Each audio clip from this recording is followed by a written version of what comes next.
You got to catch that on NITTY TV, y'all. Yes, sir. Only on NITTY. Only on the NITTY. I'm telling y'all. Only on NITTY. Exclusive. And this is Diving deep into the life of one of the most notorious gangsters in American history, John Gotti. Known as the Teflon Don for his uncanny ability to evade convictions, Gotti's life was a whirlwind of crime, violence, and media frenzy. From his humble beginnings to his meteoric rise and eventual downfall, Gotti's life offers a glimpse into the dark underbelly of organized crime. So buckle up as we unravel the life and times of John Gotti, the Teflon Don.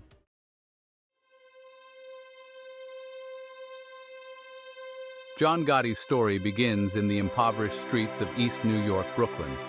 Born in 1940, Gotti was one of 13 children raised in a family plagued by poverty and instability. As a teenager, Gotti fell in with a local gang, the Fulton Rockaway Boys, marking his initiation into the world of organized crime. Petty thefts and street fights soon escalated into more serious crimes, drawing the attention of law enforcement. His ruthlessness and ambition did not go unnoticed by the family's leadership, setting the stage for his dramatic rise to power.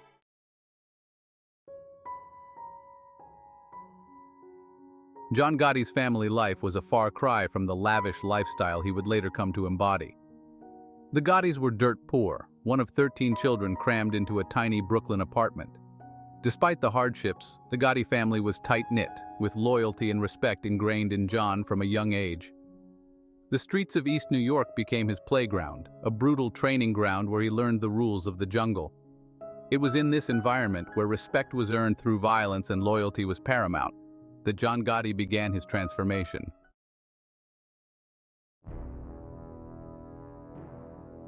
The streets of East New York were teeming with gangs, each vying for control of territory and rackets. The Fulton Rockaway Boys, a notorious Irish-Italian gang, became Gotti's surrogate family. Under Carmine Fatico's tutelage, Gotti learned the art of intimidation, violence, and the subtle nuances of the criminal underworld. Gotti's reputation as a tough guy who could get things done spread rapidly, catching the attention of higher-ups in the Gambino crime family. This combination of ruthlessness and ambition marked him as a rising star in the eyes of the Gambino family.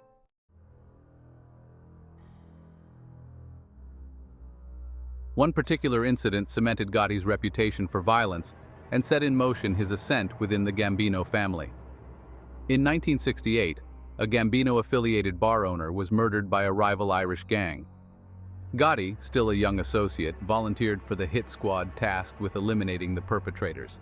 His willingness to kill without hesitation and his cold-blooded efficiency marked him as a man destined for greater things within the Gambino family.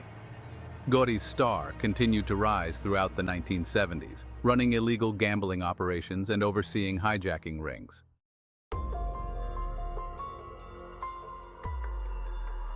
By the late 1970s, John Gotti had established himself as a rising star within the Gambino family. His crew, based out of the Bergen Hunt and Fish Club in Ozone Park, Queens, was one of the most profitable in the entire organization. Gotti's growing influence, however, was viewed with suspicion by some within the Gambino family, particularly by its aging boss, Paul Castellano. Castellano saw Gotti's brazen style and penchant for violence as a liability. Gotti, for his part, chafed under Castellano's leadership, believing he was out of touch with the realities of the street.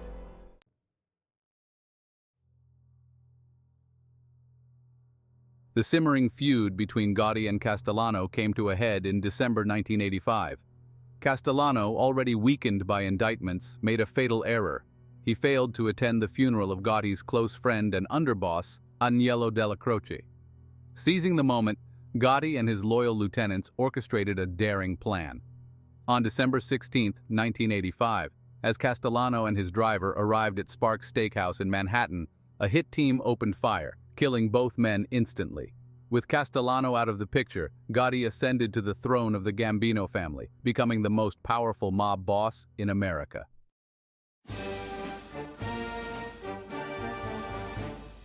Gotti's reign as boss of the Gambino family coincided with a period of intense media scrutiny of organized crime. Unlike his predecessors who preferred to operate in the shadows, Gotti reveled in the limelight. He cultivated an image of a charismatic, even likable mobster, a man of the people who was always willing to help those in need. Gotti's Teflon image was further enhanced by his uncanny ability to beat numerous criminal charges. These legal victories, often attributed to witness intimidation or jury tampering, only added to his aura of invincibility, earning him another moniker, the Teflon Don.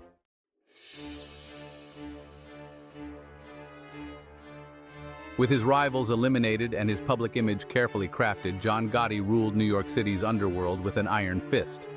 The Gambino family, under his leadership, expanded its criminal enterprises, raking in millions from construction rackets, loan sharking, illegal gambling, and drug trafficking. The FBI, determined to bring down the Teflon Don, kept up the pressure, using informants, wiretaps, and surveillance to build a case against him. Within the Gambino family itself, dissent was brewing. Despite the mounting pressure, John Gotti remained defiant, a symbol of organized crime's enduring power.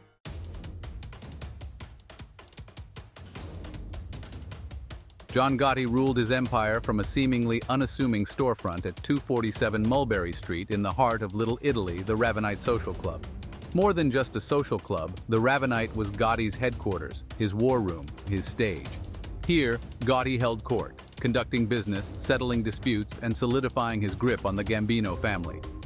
Inside the Ravenite, Gotti presided over meetings with his capos, discussing ongoing operations and strategizing against rivals. Despite the constant scrutiny from law enforcement, Gotti seemed untouchable, earning him the moniker, the Teflon Don.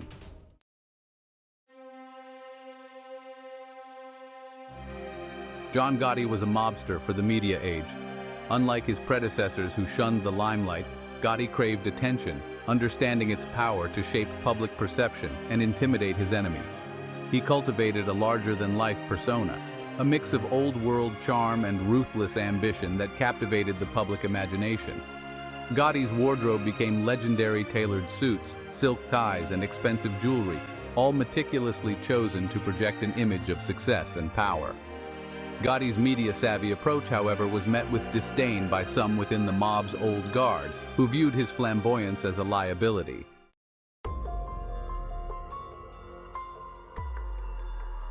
Despite his public bravado and his string of legal victories, John Gotti's grip on power began to weaken in the late 1980s. The FBI, relentless in their pursuit of the Teflon Don, intensified their investigation, using every tool at their disposal to build a case against him.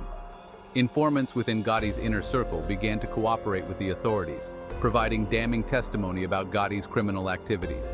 Wiretaps and bugs captured incriminating conversations, revealing the inner workings of the Gambino family's criminal enterprise. The Teflon Don, once seemingly invincible, was beginning to show signs of vulnerability.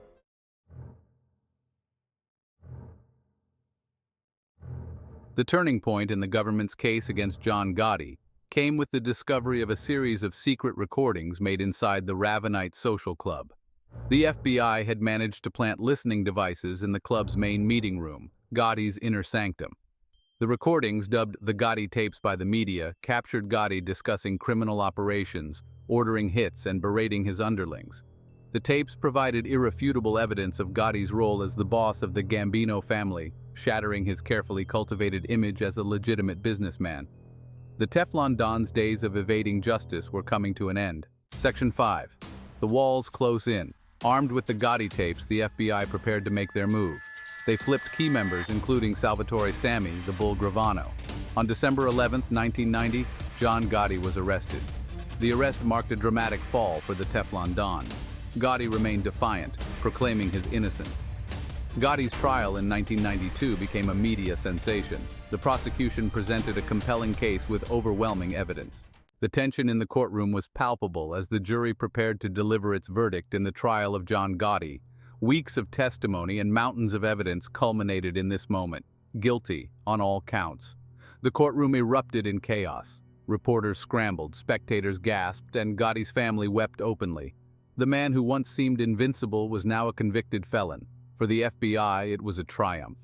The conviction marked a turning point in the fight against organized crime, signaling a new era of aggressive prosecution. John Gotti's life of luxury ended abruptly with a life sentence without parole. Once ruling New York's underworld, he became just another inmate, stripped of freedom and status. Incarcerated at the United States Penitentiary, Marion, a maximum security facility. Gotti, now inmate number 0522050, traded luxury for a 6-by-8-foot cell and a strict routine. His reputation earned him respect and fear from fellow inmates. Years of pressure and imprisonment took their toll, and his health declined. The man who had once seemed immune to the law, who had earned the nickname the Teflon Don for his uncanny ability to evade conviction, was now facing his own mortality within the cold, unforgiving confines of a maximum security prison.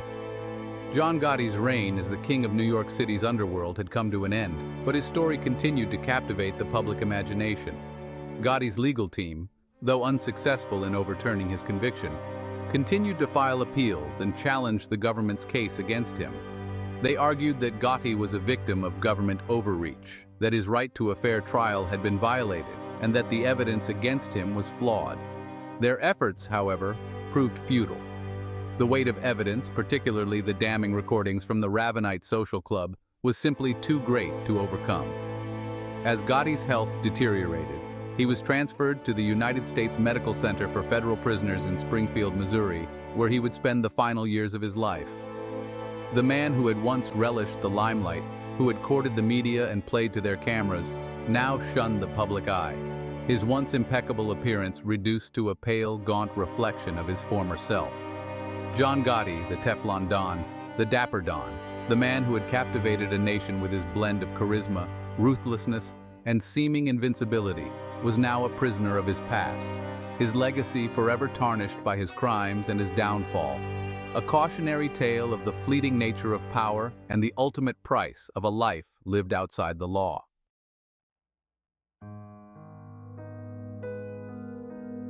Life behind bars was a harsh reality check for John Gotti, a stark contrast to the lavish lifestyle he enjoyed as the head of the Gambino family.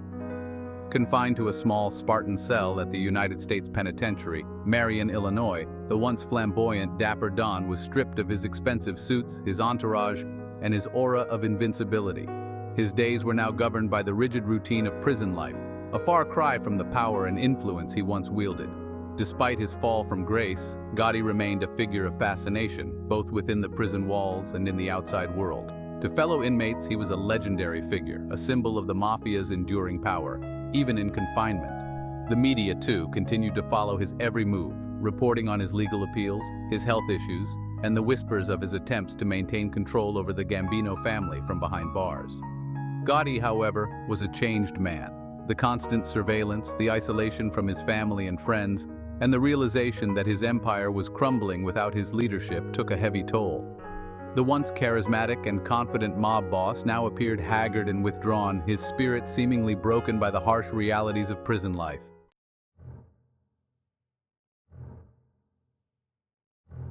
Despite the strict regulations and constant surveillance, rumors of Gotti's continued involvement in the Gambino family's affairs circulated within the prison walls and beyond. Whispers of coded messages smuggled out through visiting family members, of loyal lieutenants receiving instructions during carefully monitored phone calls, and of a vast network of associates working to maintain Gotti's grip on power-fueled speculation that the Teflon Don was far from finished. Law enforcement officials, however, remained skeptical of Gotti's ability to exert significant influence from behind bars. They argued that the Gambino family, already weakened by internal strife and relentless pressure from law enforcement, was unlikely to risk further scrutiny by openly communicating with their imprisoned leader. Yet, the rumors persisted, fueled by Gotti's own mystique and the public's fascination with the inner workings of organized crime. Whether true or not, these whispers served as a reminder of Gotti's enduring legacy and the long reach of the mafia, even within the confines of a maximum security prison.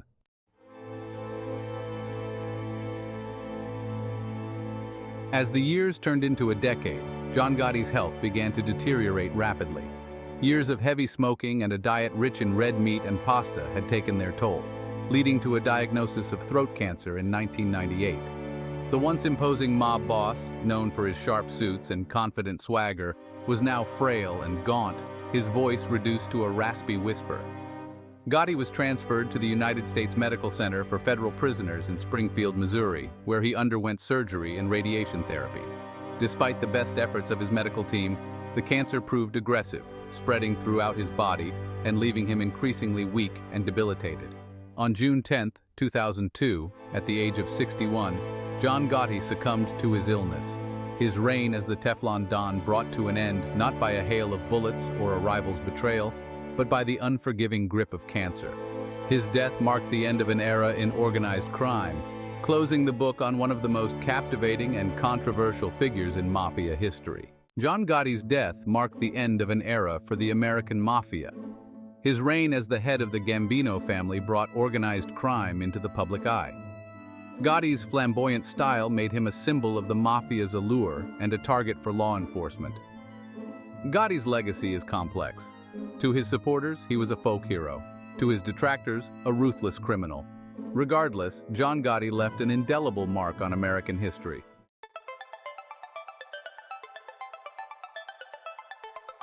So what do you think about John Gotti's story? Was he a charismatic leader or a ruthless criminal? Let me know your thoughts in the comments below. If you enjoyed this video about the life and times of John Gotti, the Teflon Don, please give it a thumbs up and subscribe to my channel for more true crime documentaries. And don't forget to hit that notification bell so you don't miss out on any new uploads. Thanks for watching, folks.